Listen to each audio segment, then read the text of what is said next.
Baby pink colour blouse, ಇದಕ್ಕೆ royal blue colour ಇದೆಯಲ್ಲ ಅದರಿಂದ ನಾವೇನು ಮಾಡಿದ್ವಿ, ನಾಟ್ ವರ್ಕಿಂದ ಫುಲ್ಲು ಫಿಲ್ ಮಾಡಿದ್ವಿ. ಔಟರ್ ಲೈನ್ ಏನಂದರೆ ಚೈನ್ ಸ್ಟಿಚ್ ಹಾಕ್ಬಿಟ್ಟು ಅದರಿಂದ ನೆಕ್ಸ್ಟ್ ಒಂದು ಲೈನ್ ಲೈಟಿಶ್ ಗೋಲ್ಡ್ ಕಲರ್ ಕರ್ದನ ಔಟರ್ ಲೈನ್ ಕೊಟ್ಬಿಟ್ಟು ಆಮೇಲೆ ಅದ್ರ ಒಳಗಡೆಗೆ ಏನು ಮಾಡಿದ್ದೀವಿ ಅಂತಂದರೆ ಫುಲ್ ನಾಟ್ ವರ್ಕಿಂದ ಬ್ಲೂ ಕಲರ್ ಇದು. ಯಾಕಂದರೆ ಅಂತ ರಾಯಲ್ ಬ್ಲೂ ಕಲರ್ಗೆ ಅವ್ರದ್ದು ಸ್ಯಾರಿ ಇರೋದು ಮತ್ತು ಪ್ಲಸ್ ಬೇಬಿ ಪಿಂಕ್ ಬ್ಲೌಸ್ ಇರೋದ್ರಿಂದ ಆ ಪ್ರಕಾರವಾಗಿ ಹ್ಯಾಂಡ್ ವರ್ಕನ್ನು ಕೊಟ್ಟಿದ್ದೀವಿ.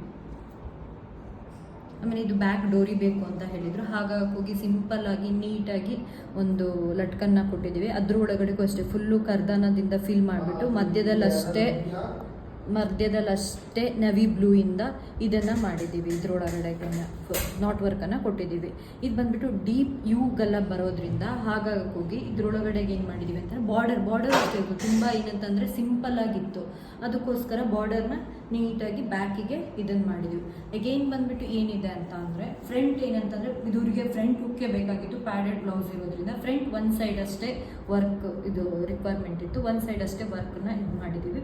ಇದೆಲ್ಲ ನಾಟ್ ವರ್ಕ್, ಒಂದು ಬ್ಲೂ ಕಲರಲ್ಲಿ ಒಂದು ಗೋಲ್ಡ್ ಕಲರ್ ಈ ಥರ ನಾಟ್ ವರ್ಕನ್ನು ಕೊಟ್ಬಿಟ್ಟು ಕಲರ್ ಕಾಂಬಿನೇಷನ್ ಮಾತ್ರ ತುಂಬ ಚೆನ್ನಾಗಿದೆ ಸ್ಯಾರಿದು. ಹಾಗಾಗಿ ಹೋಗಿ ವರ್ಕ್ ಮಾಡಬೇಕಂದ್ರೂ ಅಷ್ಟೇ, ಯಾಕಂದರೆ ಒಂದೇ ಕಲರ್ ಪಿಂಕೇ ಸ್ಯಾರಿ ಇತ್ತು ಅಂತಂದರೆ ಜಾಸ್ತಿ ಏನು ವರ್ಕ್ ಕೊಡೋದು, ಹೇಗೆ ವರ್ಕ್ ಮಾಡೋದು ಅನ್ನೋಂಥದ್ದಿರುತ್ತೆ.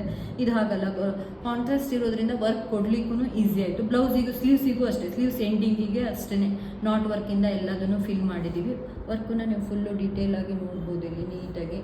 ಸ್ಲೀವ್ಸಿಗೂ ಅಷ್ಟೇ ಸ್ಮಾಲ್ ಒಂದು ಬಾರ್ಡರ್ ಟೈಪ್ ಒಳಗಡೆಗಿದೆ ಸಿಂಪಲ್ಲಾಗಿ. ಕ್ಲೈಂಟಿಗೂ ಅಷ್ಟೇ ವರ್ಕ್ ಬಂದುಬಿಟ್ಟು ತುಂಬ ಇಷ್ಟ ಆಯಿತು, ನೀಟಾಗಿ ಫಿನಿಶಿಂಗ್ದು ಇದ್ರದ್ದು ಎಲ್ಲದ್ರದ್ದು. ಯಾಕಂದರೆ ಇವತ್ತು ಡೆಲಿವರಿ ಇದೆ ಕ್ಲೈಂಟಿದ್ದು, ಸ್ವಲ್ಪ ಕ್ವಿಕ್ಕಾಗಿ ಒಂದು ವೀಡಿಯೋ ಮಾಡ್ಕೊಳ್ಳೋಣ ಅಂತ ಹೇಳಿಬಿಟ್ಟು ಅದನ್ನು ವಿಡಿಯೋ ಮಾಡ್ಕೊಂಡು